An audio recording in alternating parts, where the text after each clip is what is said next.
Kulihat ibu pertiwi sedang bersusah hati.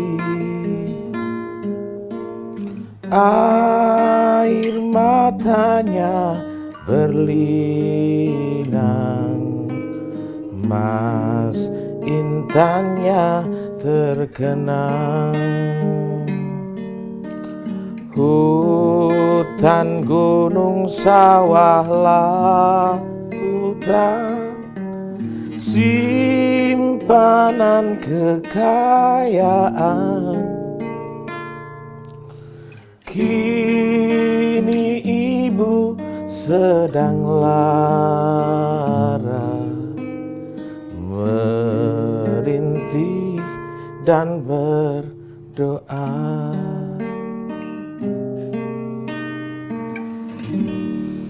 Assalamualaikum warahmatullahi wabarakatuh. Apa kabar kons semua yang tentunya sedang di rumah aja ya. Sudah cukup lama, bahkan ada sampai yang japri ke handphone saya ini. Katanya GN sudah 1 bulan gak upload konten. Nah, ada beberapa hal yang ingin saya ceritakan, juga menjawab pertanyaan banyak sih yang masuk di HP, ada yang DM, ada yang mention di Twitter. Ya nanti kita jawab satu persatu. Sebenarnya bukan karena nggak ada konten, tapi karena ibu sedang lara.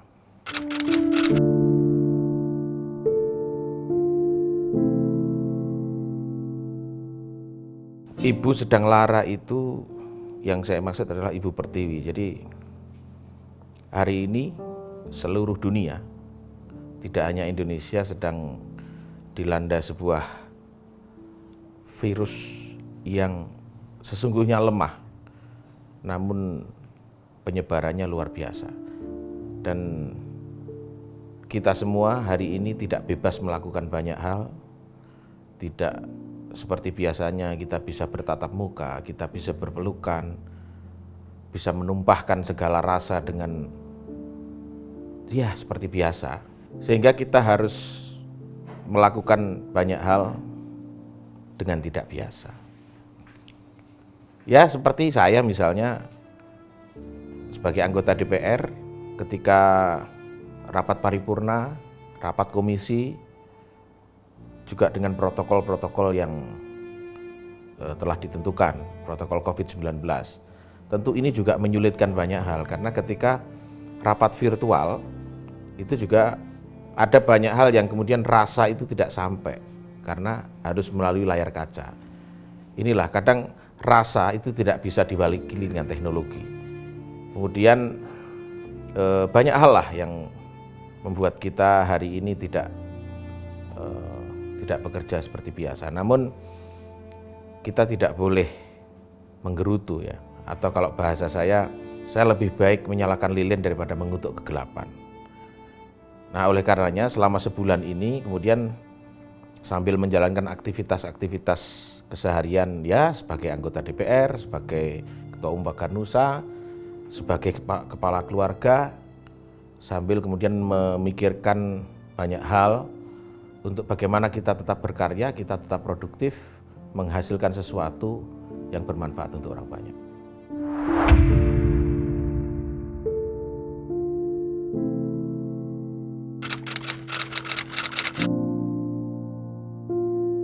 Perubahan yang terjadi ketika sebelum pandemi, kemudian ada pandemi, tentu banyak sekali ya.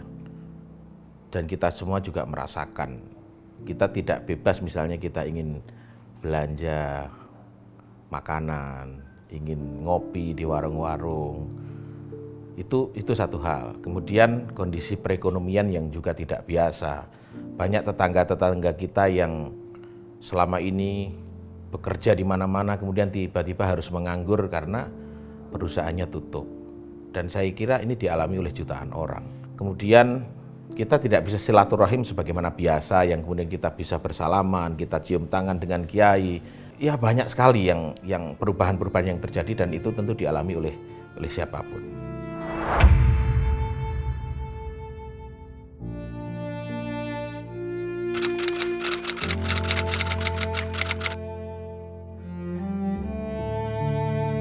Tentu di masa pandemik seperti ini, eh, seperti yang tadi sudah saya jelaskan ya, kondisi ekonomi tentu akan sangat menurun ya. Daya beli lemah, kemudian banyak sekali produk-produk yang kemudian tidak bisa kita beli karena memang produksinya juga rendah. Nah, yang bisa kita lakukan dan harus kita lakukan selama masa pandemi ini adalah bertahan hidup. Karena bertahan hidup ini adalah langkah terakhir. Kita tidak usah berpikir yang ibaratnya kita biasanya makan steak, kita biasanya makan spaghetti, kita biasanya makan yang wah gitu ibaratnya ya. Udah, kita nggak usah pikirkan itu. Selama kita masih bisa makan nasi dengan telur dadar atau telur ceplok, itu sudah luar biasa. Atau bahkan nasi dengan garam, itu aja udah luar biasa. Nah, bagaimana kemudian kita bisa bertahan hidup? Hari ini yang dibutuhkan adalah gotong royong. Gotong royong sebagai karakter asli dari masyarakat Indonesia ini harus kita bangun ya, kita bangun dan kita ingatkan kepada seluruh masyarakat, tetangga-tetangga kita. Kita tidak usah berharap bantuan dari pemerintah ataupun dari lembaga-lembaga donasi sosial yang manapun. Bukan berarti kita menafikan itu, tapi kita harus memulai gotong royong itu dari lingkungan terkecil. Jika kita punya misalnya beras yang berlebih, kita punya 5 kilo beras, terus kita melihat tetangga kita tidak memiliki itu, ya kita bagi 1 kilo ataupun 2 kilo, itu sudah sangat membantu. Ini urusan beras. Kemudian urusan air minum misalnya, kita punya air mineral berlebih, kita bagi. Jadi kita membantu saling gotong royong dalam lingkup terkecil itu saja sangat membantu, dan saya kira itu yang harus kita pikul, kita bangun bersama.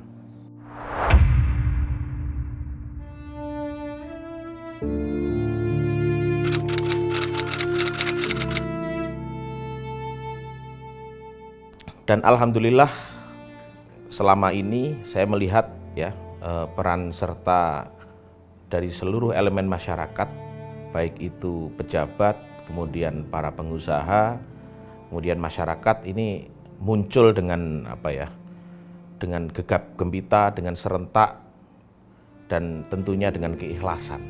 Hari ini di masa ini kan kalau kita bicara mitigasi bencana itu kan ada 4 ya. Pertama adalah prepare, persiapan, kemudian yang kedua itu adalah respon, kemudian yang ketiga itu adalah recovery, kemudian yang terakhir adalah evaluasi. Nah, saat ini kita berada di masa mitigasi bencana yang kedua, yaitu respon. Nah, di masa mitigasi respon ini, pemerintah tidak bisa sendiri. Pemerintah manapun saya yakin tidak bisa sendiri. Dibutuhkan peran serta masyarakat, tokoh ormas, tokoh agama, ustadz, guru ngaji, dan lain sebagainya. Dan saya melihat banyak sekali yang sudah dilakukan oleh mereka. Kalau untuk di lingkup DPR sendiri, saya sudah menyaksikan teman-teman kemudian bagaimana mendonasikan apa yang mereka punya.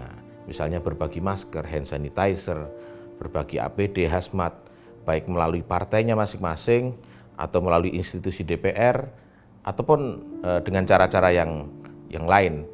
Banyak sekali yang itu sudah dilakukan dan ini patut menjadi perhatian kita bersama, dan saya yakin teman-teman di DPR akan terus melakukan itu dan meningkatkan itu.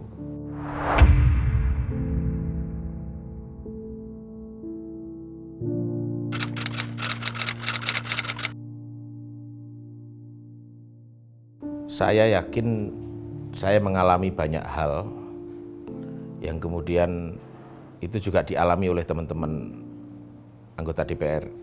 Saya tidak bisa kemudian melihat ada saudara-saudara kita di daerah pemilihan kita masing-masing misalnya, atau di lingkungan kita tidak bisa makan untuk sekedar bertahan hidup. Ketika berapapun harta yang saya miliki, berapapun kemampuan yang saya punya, itu sangat tidak cukup untuk membantu semua orang. Karena setiap orang punya limitasi, punya keterbatasan. Ditambah lagi, Ya, ditambah lagi ketika kita kemudian di DPR ini juga tidak bisa melakukan fungsi-fungsi DPR sebagai pengawasan, ya, sebagai budgeting ataupun penyusun undang-undang, melakukan sesuatu dengan cara-cara yang tidak biasa, ya. Karena misalnya ada lobby-lobby yang biasanya bisa dilakukan bertemu muka, bertatap muka, hari ini itu tidak bisa dilakukan. Kita kemudian misalnya menyuarakan sesuatu, ya, yang kemudian itu mewakili perasaan masyarakat, namun misalnya itu tidak dijalankan oleh stakeholder atau pemangku kepentingan. Sangat sedih dan sangat menyakiti perasaan masyarakat, perasaan mereka yang saya wakili. Tapi kita tidak akan pernah berhenti. Kita akan terus berjuang, kita akan melakukan apapun sampai tetes darah penghabisan.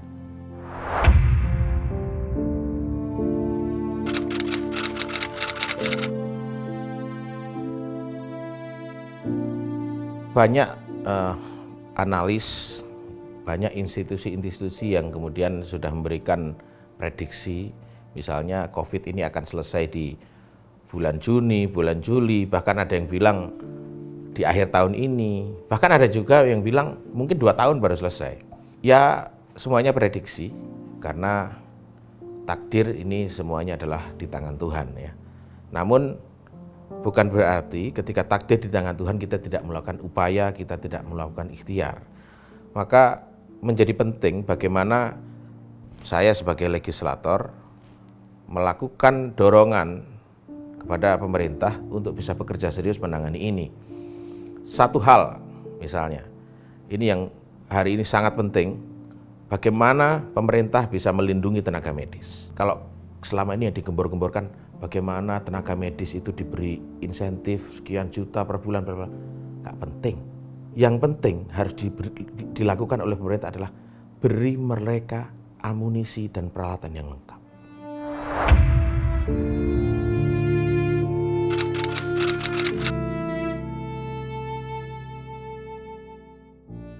Kita melihat di banyak fasilitas kesehatan, mau itu puskesmas, rumah sakit, dan lain sebagainya, mereka tidak memiliki atau tidak menggunakan alat pelindung diri yang memadai.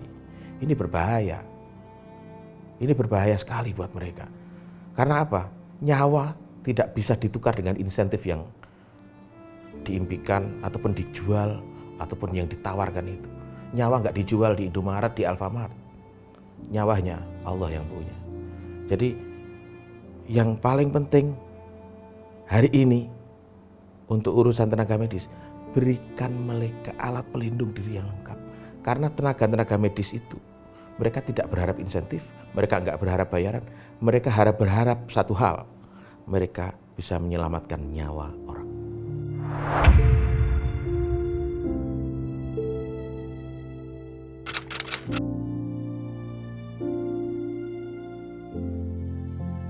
Wah, ini pertanyaan yang saya harus ngopi dulu.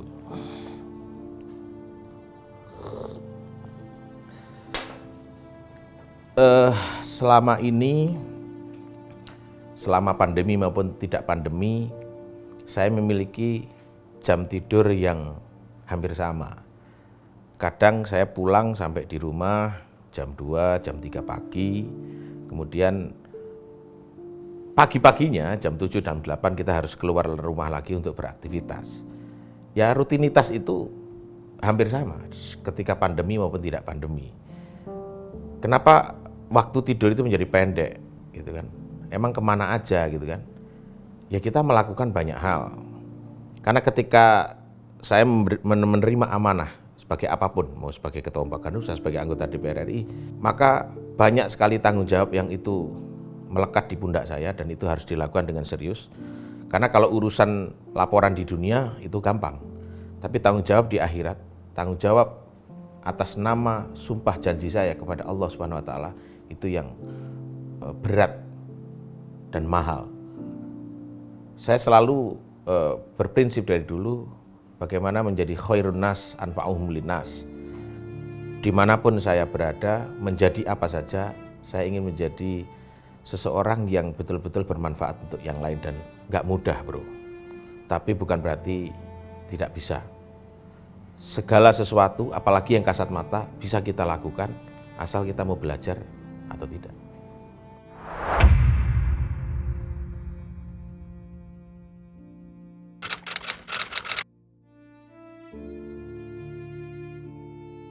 Ini ya, kita harus kita harus berbaik sangka terhadap pencipta kita.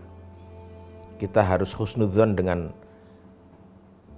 Tuhan yang menciptakan seluruh alam ini, seluruh semesta ini.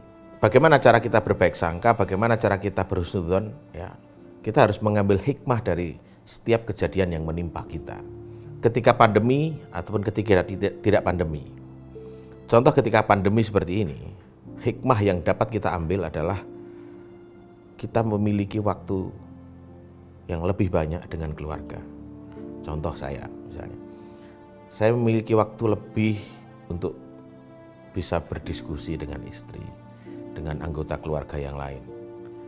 Quality time dengan keluarga itu sangat banyak.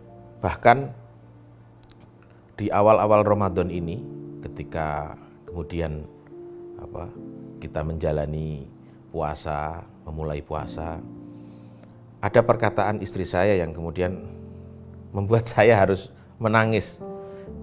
Namun saya tidak mau meneteskan air mata. Apa itu? Mas, 7 tahun aku harus menunggu bisa berjamaah tarawih denganmu. Mahal bro. Dan itu saya syukuri. Karena la in syakartum la azidannakum wa la in kafartum inna adzabi lasyadid. 7 tahun saya menikah dengan istri. Belum pernah tarawih bareng. Kenapa? Ya karena selama ini sibuk di luar. Bukan berarti saya nggak mau tarawih di rumah. Tapi ya memang ada tugas-tugas di mana saya kemudian harus melakukannya di luar rumah. Namun alhamdulillah ya ada hikmah itu.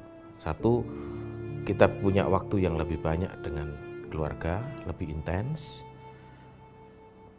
lebih peduli dengan kebersihan, dan ke depan setelah pandemi ini kita akan memiliki Indonesia baru, Indonesia yang lebih sadar dengan kebersihan, Indonesia yang lebih aware dengan bahaya penyakit, virus, dan lain sebagainya.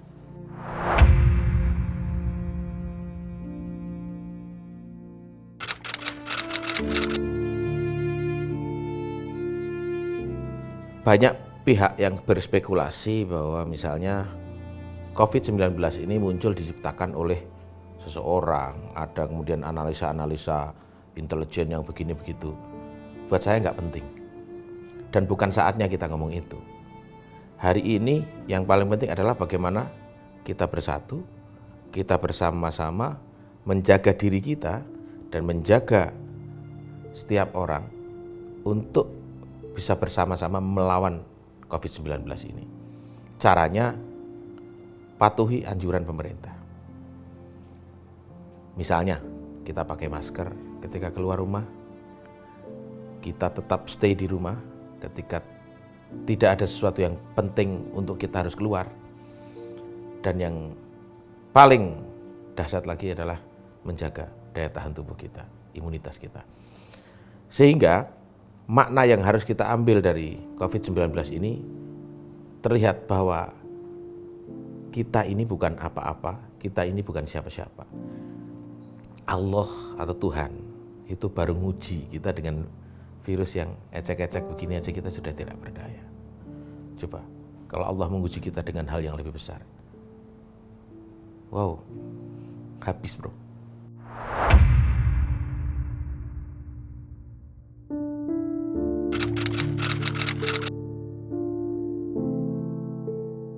Untuk menjaga daya tahan tubuh kita, tentu banyak hal yang bisa bisa kita lakukan ya.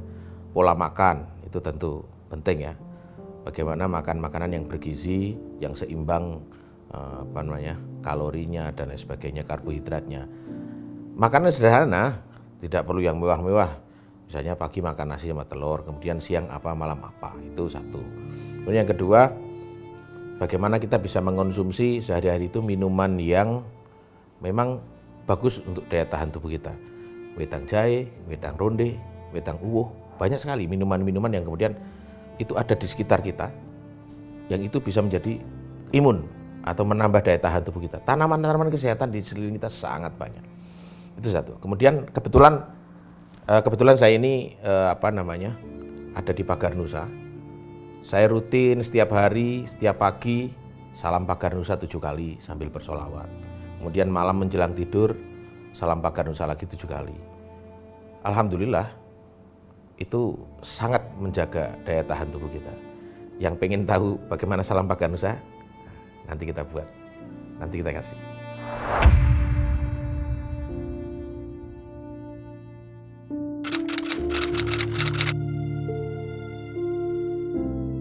Hari ini kita melihat Indonesia berdaya melawan COVID-19. Saya melihat itu dari, kita lihat kalau tren tren bagaimana yang positif, bagaimana yang sembuh, berapa yang meninggal dan lain sebagainya. Tidak hanya sekedar angka, tapi kita bagaimana melihat trennya, kemudian bagaimana kita melihat masyarakat, melihat pemerintah melakukan banyak hal. Ini sebuah orkestrasi yang dahsyat menurut saya. Karena Indonesia yang mohon maaf dipandang sebelah mata oleh negara-negara maju, bahkan negara-negara adidaya, jauh lebih hebat dibandingkan mereka-mereka yang selama ini sok hebat dan ternyata terkapar. Indonesia hari ini masih berdaya, Indonesia kuat. Karena apa? Ya karena kita memiliki karakter yang khas. Kita memiliki Pancasila, kita memiliki yang tadi saya bilang gotong royong, tepos liro. Jadi kita harus pede, kita harus percaya diri bahwa kita akan mampu melewati ini, meskipun tidak mudah, tapi kita akan bisa melewati ini bersama-sama, bukan sendirian.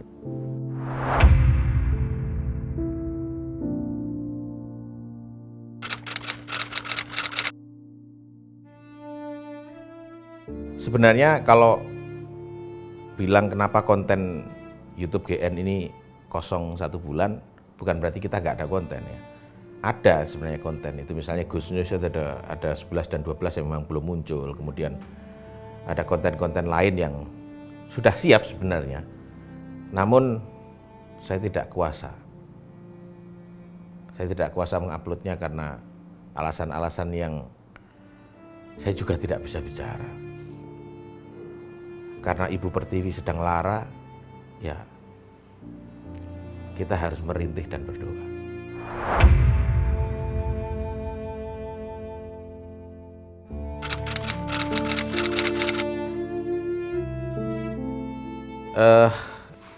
Hari ini kan dunia ini sedang mengalami transformasi 4.0. Kemudian selama ini kita juga mengagung-agungkan yang namanya teknologi, HP yang canggih, ini yang canggih, bla bla bla bla. Ternyata itu nggak bisa menggantikan banyak hal. Soal rasa itu nggak bisa diganti sama teknologi. Soal hati itu nggak bisa diwakili dengan teknologi. Banyak hal yang terbatas, apalagi itu bikinan manusia. Kita saja yang ciptaan Allah, kita nggak mampu melakukan banyak hal dengan leluasa, apalagi yang teknologi bikinan manusia. Hari ini membuktikan bahwa kita bukan apa-apa.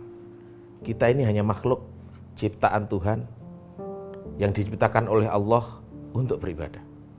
Wa ma khalaqtul jinna wal insa illa liya'budun. Dan kita ini tidak diciptakan oleh Allah kecuali untuk beribadah kepadanya. Nah kita ngapain aja bro, gitu. Jangan terlalu sibuk kita dengan handphone, dengan ini, dengan itu. Melupakan ibadah kita, permohonan kita kepada Allah.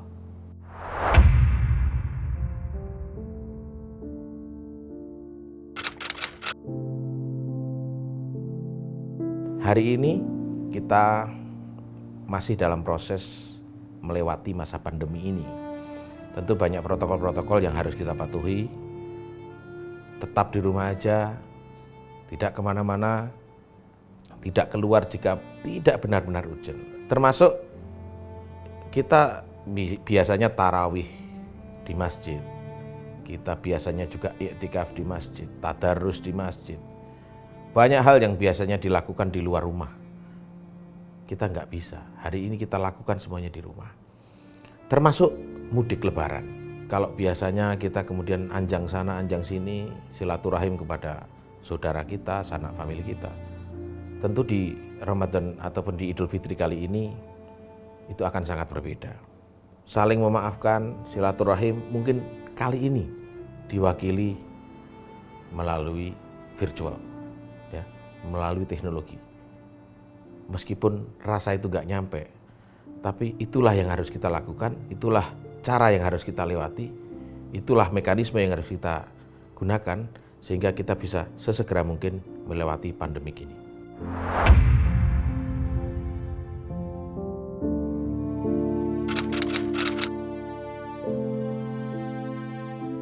Kita ini sebagai makhluk, kita punya dua hubungan. Yang pertama adalah hablum minan nas, hubungan kita sama manusia. Yang kedua adalah hablum minallah, hubungan kepada Tuhan. Ini tentunya berkaitan atau related dengan ikhtiar-ikhtiar kita. Melawan pandemik maupun tidak, ya, kita harus melakukan dua ikhtiar. Pertama ikhtiar jasmani, yang kedua ikhtiar rohani. Mau sehebat apapun kita, misalnya sudah berobat dengan baik, pemerintah sudah menyiapkan ini itu, protokol-protokol yang lengkap, kita tidak boleh melupakan ikhtiar ruhani kepada Sang Pencipta kita. Ud'uni astajib lakum. Mintalah kepadaku, niscaya aku akan kasih, niscaya aku akan beri. Itu kata Allah. Maka sehari-hari ikhtiar jasmani saya lakukan, ikhtiar rohani juga saya lakukan. Banyak doa-doa yang kemudian diberikan oleh guru-guru saya, oleh kiai-kiai saya. Contoh misalnya ketika akan bepergian, ini saya dapat ijazah dari nenek saya, Nyai Hajah Makmunatun Khalil, putra dari Kiai Khalil Harun Kasingan, Rembang, yang memberikan doa begini, mengijazahi ketika kita akan bepergian, membaca surat Al-Qadr 3 kali. Bismillahirrahmanirrahim. Inna anzalnahu fi lailatul qadr wa ma adraka ma lailatul qadr. Lailatul qadri khairum min alfi syahr. Tanazzalul malaikatu warruhu fiha biidzni rabbihim min kulli amrin salam. Hiya hatta matla'il fajr. Baca 3 kali. Itu yang rutin. Jadi insya Allah ketika perjalanan setelah kita membaca itu, kita akan dijaga, kita akan dipelihara oleh Allah SWT. Dan dulu ketika di pesantren, saya pernah waktu itu mengalami wabah penyakit. Ya. Saya diajarkan oleh kiai saya, oleh guru saya di Lirboyo Kediri waktu itu untuk berjalan mengitari pesantren di malam hari dengan membaca doa begini. Li khamsatun utfi biha harral wabail hatimah al-mustafa wal murtada wabnahuma wa fatimah. Nah, di masa pandemik seperti ini, kita juga bisa melakukan itu, ikhtiar ruhani itu, misalnya berkeliling rumah di malam hari setelah tarawih atau setelah tahajud, membaca itu sebanyak-banyaknya. Insya Allah ketika kita berbaik sangka kepada Allah dan kita memohon dengan baik-baik kepada Allah, yakinlah pasti akan dipenuhi dan tidak akan diijabah doa kita. Kemudian ada lagi misalnya sholawat tibil qulub. Itu yang begini nih. Allahumma salli ala sayyidina Muhammadin tibbil qulubi wa dawaiha wa afiyatil abdani wa shifaiha wa nuril absari wa diyaiha wa ala alihi wa sahbihi wa sallim. Allahumma salli على سيدنا محمد طب القلوب ودوائها وعافية الأبدان وشفائها ونور الأبصار وضيائها وعلى آله وصحبه وسلم. Itu dibaca juga sebanyak-banyaknya setelah sholat fardu ataupun setelah sholat sunnah, insya Allah akan membantu kita. Karena di masa-masa pandemik seperti ini, kita tentu memiliki waktu yang lebih banyak untuk mendekatkan diri kita, untuk takarrub kepada Allah. Kita memiliki lebih banyak waktu untuk merenung. Jangan-jangan pandemik ini karena adanya dosa kolektif kita. Bisa jadi kita melakukan sesuatu yang itu kemudian merubah keseimbangan alam, yang sehingga Allah harus menurunkan pandemik ini, harus menurunkan virus ini melalui tangan siapapun untuk menjaga keseimbangan alam. Oleh karenanya kita harus terus muhasabah. Kita harus bagaimana pandai-pandai mengintrospeksi diri kita daripada menilai orang lain.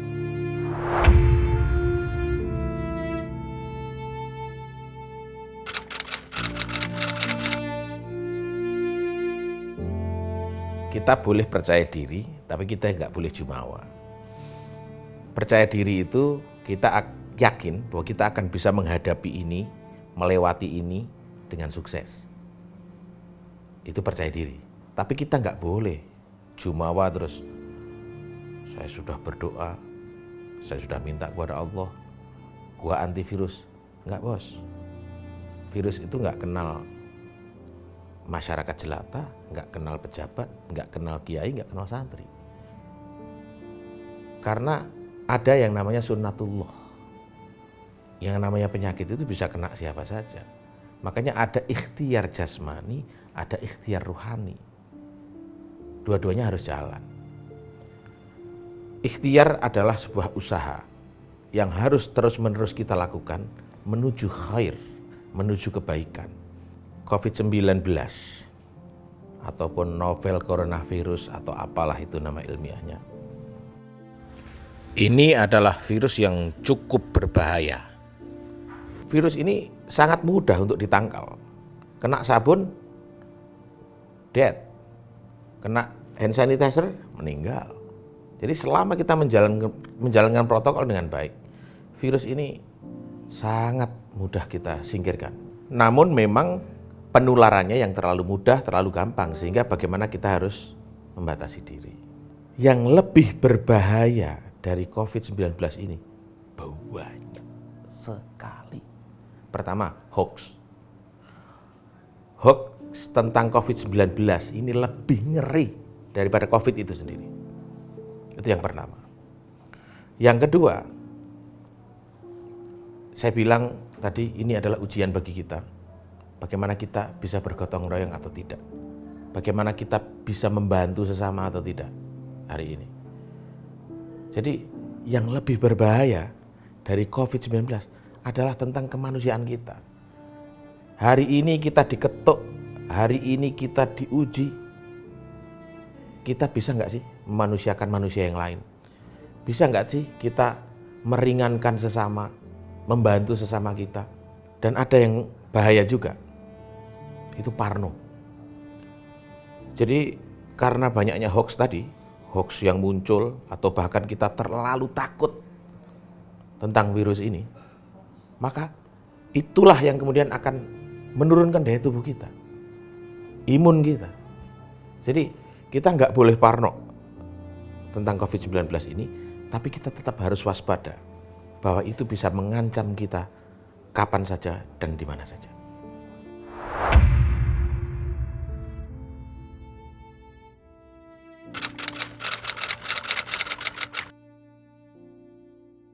Ada instrumen yang bisa membuat kita bisa melihat sesuatu informasi itu hoax atau tidak. Ada banyak cara yang bisa kita lakukan untuk melihat bahwa informasi ini palsu atau tidak, bohong atau tidak. Yang pertama dengan logika tentunya. Dengan logika, dengan ilmu pengetahuan kita, itu satu hal. Namun jika itu tidak bisa kita lakukan, maka kita harus mencari sumber-sumber informasi dari laman-laman ataupun kanal-kanal yang resmi. Misalnya kita punya situs yang dimiliki oleh pemerintah covid19.go.id. Sudah, itu patokannya. Bukan di tempat lain. Itu satu. Kemudian tentang hoax, kita bisa ngecek di webnya Kemenkominfo. Di situ disajikan tiap hari, disaring informasi hoax mana saja. Jadi kita harus betul-betul bisa menyaring informasi sebelum kita sharing. Kita juga bisa mengambil informasi-informasi dari pihak-pihak ataupun pribadi-pribadi yang memang selama ini track recordnya bagus, yang integritasnya bisa dipertanggungjawabkan dan informasinya layak untuk diberitakan.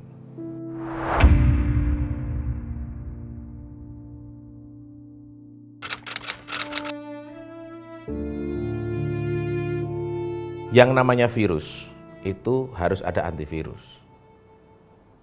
Dan hari ini antivirus itu sedang diteliti ya, untuk menghasilkan vaksin.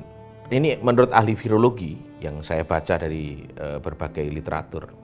Misalnya kita sudah kena COVID-19, ya, maka ketika kita sudah melewati COVID-19 itu, maka tubuh kita akan menghasilkan antibodi spesifik untuk melawan COVID-19.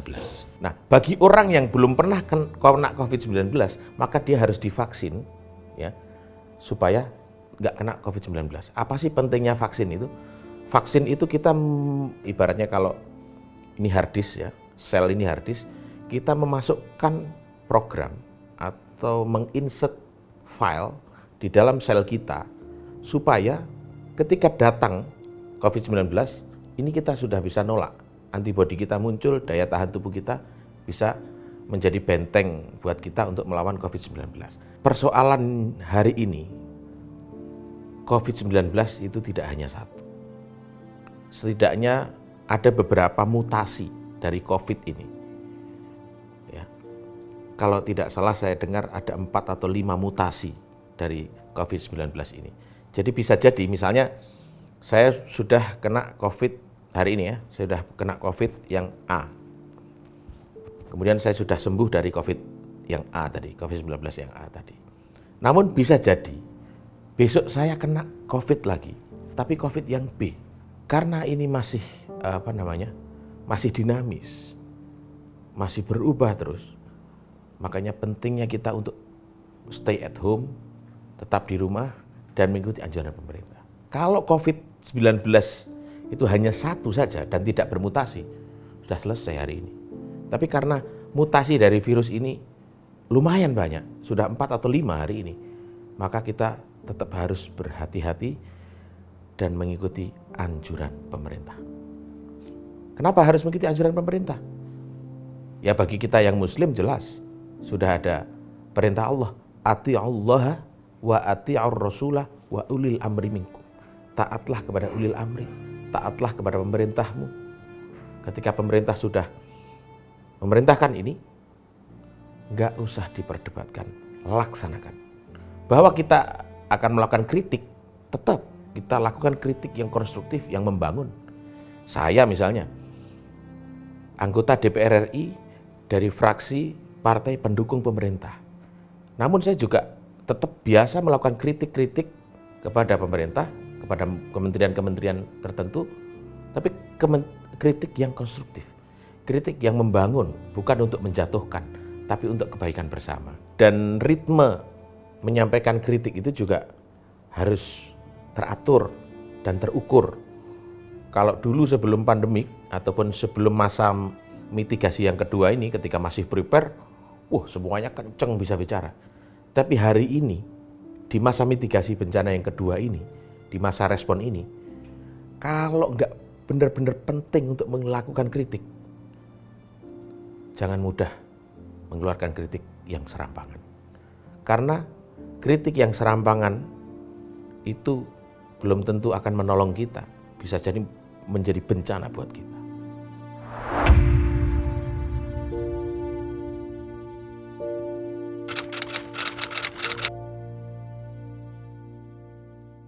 Lagi rame soal adanya impor jamu ataupun obat herbal dari China.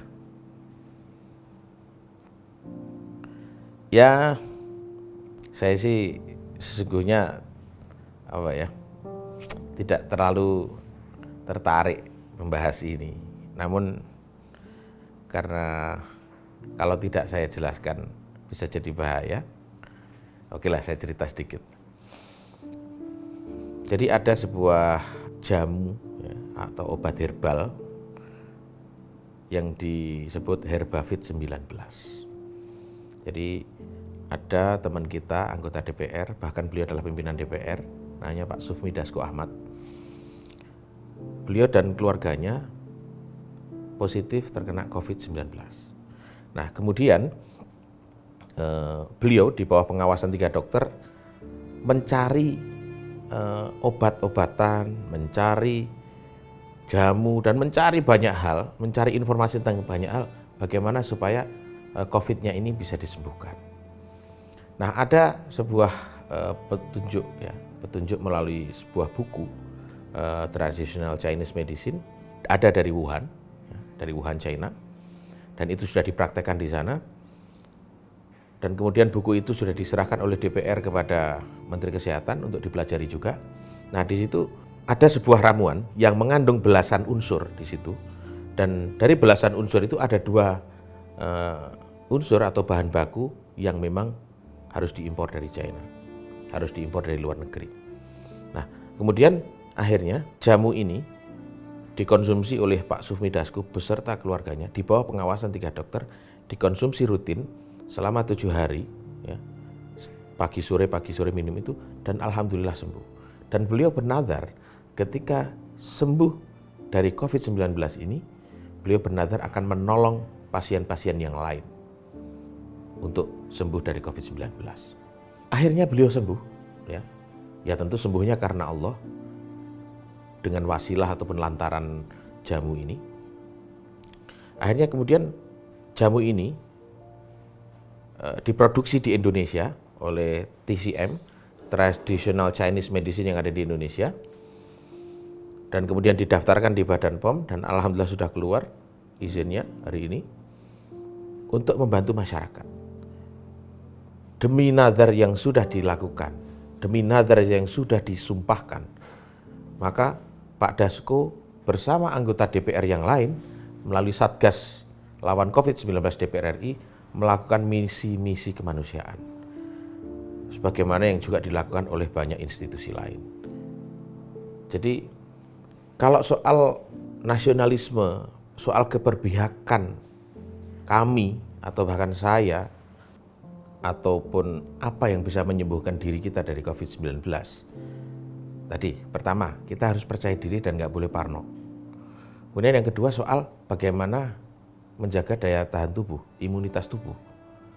Di sekeliling kita ini banyak sekali tanaman-tanaman kesehatan yang kemudian itu dikreasi menjadi sebuah jamu, atau kalau bahasa di undang-undang itu hari ini OMAI, obat modern asli Indonesia.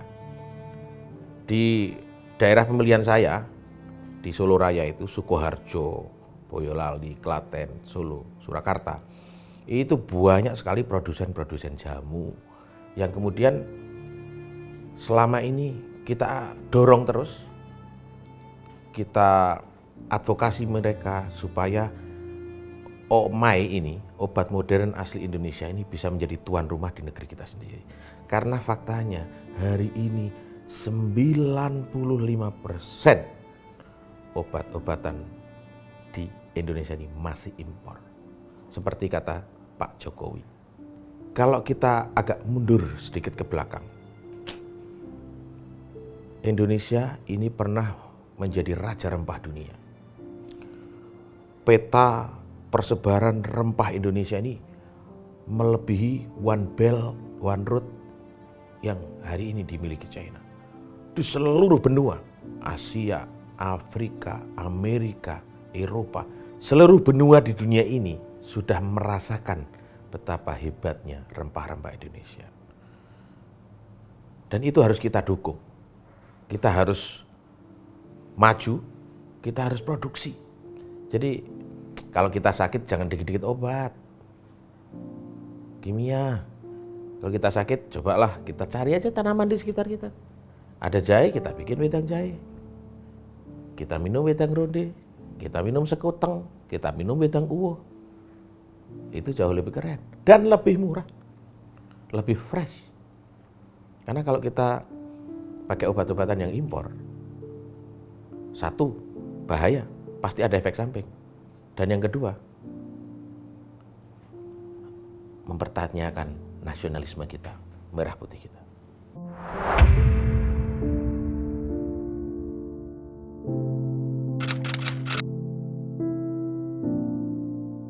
Di masa-masa krisis, selalu ada penumpang gelap. Ada yang ingin menari di atas derita orang lain. Bagaimana menimbun hal-hal yang penting, hal-hal yang dibutuhkan. Misalnya ada yang menimbun masker, menimbun ini itu, yang sangat dibutuhkan. Dan mari kita doakan, semoga mereka dilaknat oleh Tuhan, mereka yang melakukan itu.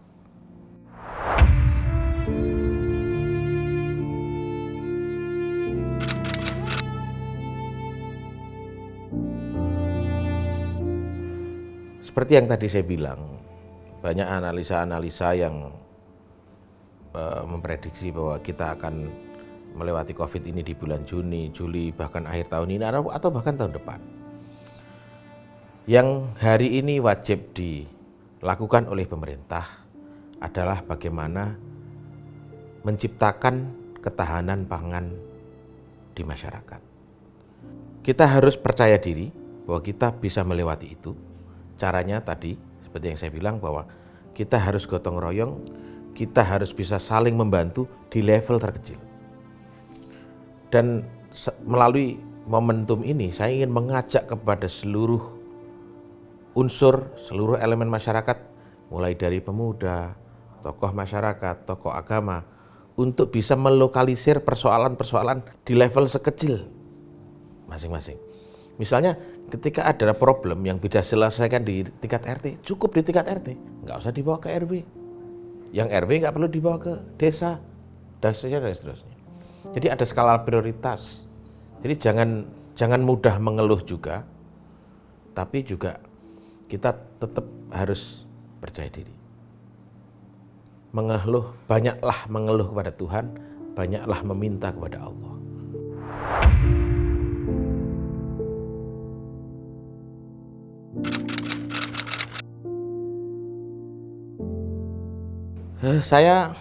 Kita semua melihat bahwa hari ini banyak tangan-tangan yang sudah bergerak untuk membantu sesama, mulai dari masyarakat kecil, pedagang, pengusaha, kemudian lembaga-lembaga sosial, bahkan anak-anak kecil yang menyisihkan uang jajannya, uang sakunya untuk membantu mengatasi pandemi COVID-19 ini. Dan hari ini tentunya banyak kebijakan-kebijakan yang harusnya afirmatif, ya.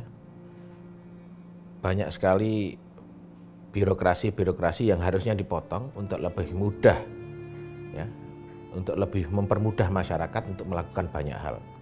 Ya, mulai dari mendapatkan bantuan, kemudian mengakses kemudahan untuk melakukan usaha dan lain sebagainya. Karena Indonesia ini kan tidak diberlakukan lockdown, tapi diberlakukan PSBB, pembatasan sosial berskala besar. Artinya aktivitas ekonomi tetap harus berjalan. Nah, di saat orang-orang ini tidak leluasa sebagaimana biasanya, tidak mudah keluar, tetap harus stay at home, tentu harus banyak kebijakan-kebijakan yang sifatnya afirmatif yang dilakukan oleh pemerintah atau stakeholder. Dan kita harus mencatat, kita harus merekam hari ini mana lembaga-lembaga sosial yang betul-betul muncul di saat COVID-19 ini. Jangan mudah tertipu dengan lembaga-lembaga sosial yang selama ini iklannya manis, tapi di masa COVID dia nggak berbuat apa-apa. Catat dan rekam itu.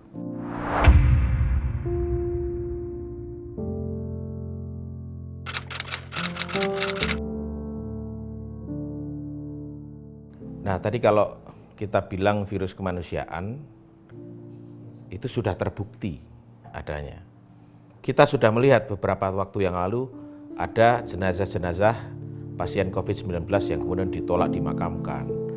Bahkan kemudian jenazah dari para medis yang juga ditolak dimakamkan. Ini salah satu virus kemanusiaan. Juga misalnya ada para medis, perawat yang kemudian ditampar oleh pasien. Kemudian ada suster ataupun dokter yang ditolak untuk kembali ke kosnya masing-masing atau bahkan ke rumahnya atau ke lingkungannya masing-masing. Ini juga salah satu virus kemanusiaan. Satu, bayangkan jika suatu saat, na'udzubillah ini, Anda kena COVID-19 dan meninggal. Terus jenazah Anda ditolak di mana-mana. Nangis nggak? Itu satu hal. Yang kedua, stigmatisasi terhadap tenaga medis ini juga nggak logis, bro. Karena kalau kita sakit, ya mereka-mereka ini yang rawat kita. Dan yang namanya tenaga medis itu sudah ngerti protokol ketika dia di tempat isolasi, dia harus menggunakan alat pelindung diri. Jadi pasti clean dan clear. Jadi kalau ada di antara kita yang melakukan stigmatisasi terhadap tenaga medis, harus diperiksa kejiwaannya. Mungkin lagi sakit dia. Jadi di akhir perjumpaan kita kali ini, terlalu banyak kesimpulan yang bisa disimpulkan. Tapi saya ingin mengajak kita semua untuk bagaimana, sekali lagi saya sampaikan, menumbuhkan dan menjaga gotong royong kita dan menunjukkan cinta kita terhadap sesama. Syukron wa dumtum fil khairi wal barakati wan najah wa huwal muwaffiq ila aqwamit thoriq. Wassalamualaikum warahmatullahi wabarakatuh.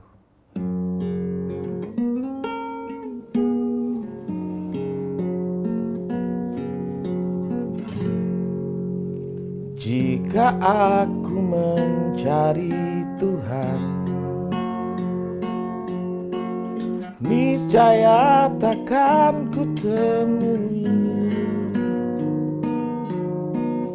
Sebelum ku mengerti siapakah diriku, man arafa nafsahu faqad arafa rabbahu. Aku berada di antara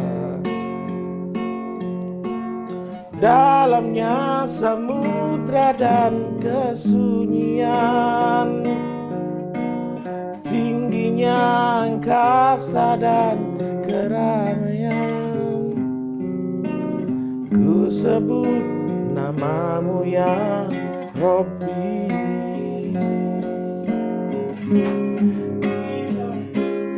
Ilahi anta maksudi, waridaka matlubi,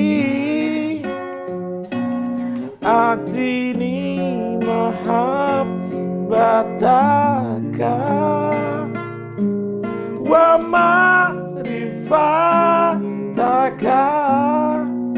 Engkaulah maksudku, engkaulah aku, engkau cinta, rindu dan hidup.